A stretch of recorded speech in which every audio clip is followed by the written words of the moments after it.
I think it's going to be really important that all of us push back against Russian propaganda, Russian disinformation, and continue our steadfast and unequivocal support for Ukraine. Wenn die Dunkelheit beginnt und die Nacht spricht mit dem Wind.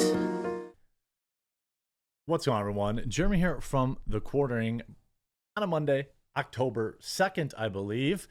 Happy Monday. I'll be live streaming over on Rumble from 12 to 2 today. Hope you join me for that. But in other news, we've got an interesting flip to an interesting development in the rapidly expanding censorship of the internet. Not just stuff like Bill C-11 that, told people that they were just trying to make big streamers pay their fair share. People have said, well, social media won't be regulated. Well, now the government is forming a podcast registry. A registry for podcasts. Why do they do that? So they can regulate it. That's right. So they can regulate it. And this is a trend that is spreading across the globe, really. We looked at China's red wall, right? Their firewall, their internet firewall, where they have their own version of the internet. We thought, that's wild. That's crazy. No one's going to do that. That's stupid. Well, started to happen in the UK, right? Where the UK was like, hey, cool. We're going to try to do link taxes, and we're going to censor the internet with for your safety. Think of the kids. We're going to break end-to-end encryption. Think of the kids. We want to read your direct messages. Think of the kids, right? We want to stop the terrible photos. So everyone has to give up their rights. Well, now social media, streaming services, podcasts, things of that nature must register by November. Now, this affects everybody's content, not just the people living here, because it looks like they're going to try and regulate United States content, United States podcasts. I'm not exactly sure what they think is going to happen. You see, the Canadian government, armed with one of the world's most repressive online censorship schemes, announced that all online streaming services that offer podcasts must now formally register with the government to permit regulatory controls. So you might be thinking, okay, I'm in the United States. I don't care about America's hat. They call it Canadian bacon. We call it ham. I don't care. Well, my friends, this is going to have a ripple effect on all content, because unless you have bold social media networks like Rumble, for example, or maybe even Gab probably, who will just say, no, we're not doing this, this is going to affect all content, because essentially all content that is a part of podcast networks or let's use a TV station. That might be more easier to use as an example. Fox, right? Or CNN, or let's just say a regular television channel, whatever, Channel 4, whatever that is where you live. If they must abide by Canadian standards, then that means all the content that you watch in the United States and elsewhere will likely also conform to those standards, because they're not going to have two versions of the same show. This is sweeping legislation that will affect literally everybody. You see Chris Pavlovsky, my boss, over Rumble saying incredibly disturbing. Keane speaks saying, please do not comply. Trudeau and his contorted media manipulation needs opposition. Remember all those years ago when Jordan Peterson was talking about compelled speech and where it leads? This is exactly where it leads. They're forcing a set of rules, right, on all of us. You see, the CRTC now wants to regulate podcasts. Here's my simple message to them. Go to HE Double Toothpicks. Now, this is a political columnist for the Toronto Sun who wrote that. But if we look at this, this affects everybody. September 29th, released on Friday. What a coinkydink, right? Today, the CRTC is advancing its regulatory plan to modernize Canada's broadcasting framework to ensure online streaming services make meaningful contributions to the Canadian and Indigenous content. First, the CRTC is setting out which online streaming services need to provide information about their activities in Canada. Online streaming services that operate in Canada offer broadcasting content and earn $10 million or more in annual revenues will need to complete a registration form by the end of the month. Registration collects basic information, is only required once, and can be completed in just a few steps. Second, CRTC is setting conditions for online services that operate in Canada. These conditions take effect today and require certain online streaming services to provide the CRTC with information related to the content and subscription. The decision also requires those services to make content available in a way that is not tied to a specific mobile or internet service. A third consultation is ongoing. It considers contributions traditional broadcasters and online streaming services will need to make to support Canadian and Indigenous content, compelling them to make them, right? The CRTC will hold a 3-week public proceeding starting on November 20th, and we'll hear from 129 interveners, don't really care. They sound terrible. Again, social media services must register.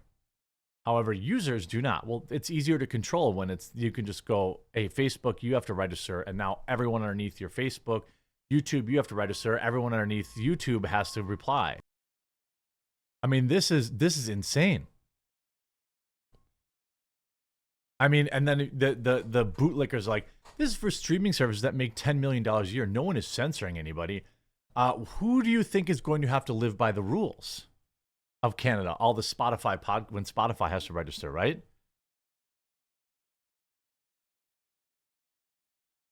You know what I mean? Only once a service has volume of traffic, listeners, revenues that warrants paying attention to, then it's time to control what's being said or not. This is how it starts. I mean, it's insane. And it's just, it's just happening. People, Glenn Greenwald tweeted about it. Okay.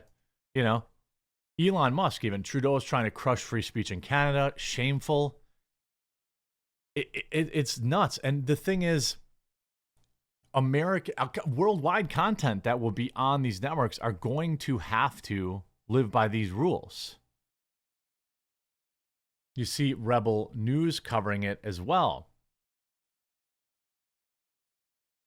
Canada is now the most dangerous place in the world for free speech. 4 bills falling like dominoes, C11, C18, C36, and the Online Harms Act, each one building on the other to build a censorship regime which only comparison is places like North Korea. And it's not like any of the mainstream media are actively opposing them. The opposite, they're excited about it. Canada's in trouble, and watchdogs who are supposed to be on guard are all sleeping. Now, that's the thing, though. Understand that this is exactly what they want, right? You just go to the top and you grab control of them, and now you can force even content that is made in America. Social media streaming services must register with the CRTC by November. Netflix, YouTube, all these places. Online news sites, though, and spicy content that fits criteria will also have to register. However, under the CRTC noted, there's little likelihood that regulation governing Canadian content levels of promotion of content will be necessary in furtherance of the objectives of the Broadcasting Act as it comes to online spicy videos. They're fine with those, the degeneracy. They're fine with that. They don't want to control that. The platforms will have to give the CRTC their name, address, contact information, the location where they're incorporated, their head offices, the broadcasting services offered by the online undertaking, the Commission's objective in regard to collecting information include being able to contact those undertakings. The regulator said it's clear at this point that social media platforms play a large and increasingly dominant role in the terms of Canadian online broadcasting and advertising market. And again, I want to remind you, when you're like, don't care, it's in Canada, understand that Canada's a big enough market that they're going to have to, platforms are going to have to forego being available in Canada, or everyone else is going to have to live under whatever regulations are now enforced on them. This alone would seem to point towards a need to register such services to enable the commission to gather further information and monitor their impact where necessary. I mean, this is absolute insanity, and it affects everybody. And it's frustrating that few people are reporting on it because they see, oh, it's in Canada. Bro, like I said, do you think that's not going to trickle downhill? Do you think YouTube is going to have one set of rules for Canada and one set of rules for everywhere else? Or would it be easier for them to just make us all live under those rules? You see, Elon Musk is not happy. You know, a lot of people saying, you know, luckily I can spare $1 a month to pay for a VPN. Yeah, I mean, true. It's insane to me. And it's just all happening, well, you know, it's right around election time. You know, Trudeau may be one of the biggest falls from grace in terms of leaders. You know, Canadians, I feel for you. It seems like it's getting worse and worse and worse for personal liberties up there, unless you're like a govern me harder daddy person. But is this the end of Netflix, YouTube? Is it the end of free speech in Canada? It doesn't mean a new oppressive regime for everyone else out there. None of it's good. None of it's good. Make sure you spread this around. If you haven't yet, please do subscribe down below. I'll continue to cover this. I know if you don't have a YouTube account or a Rumble account or wherever you're watching this, creating one can be a pain, but I would greatly appreciate if you followed and subscribed. We'll have 5 more videos today. So stick around, subscribe, and we'll talk to you again real soon.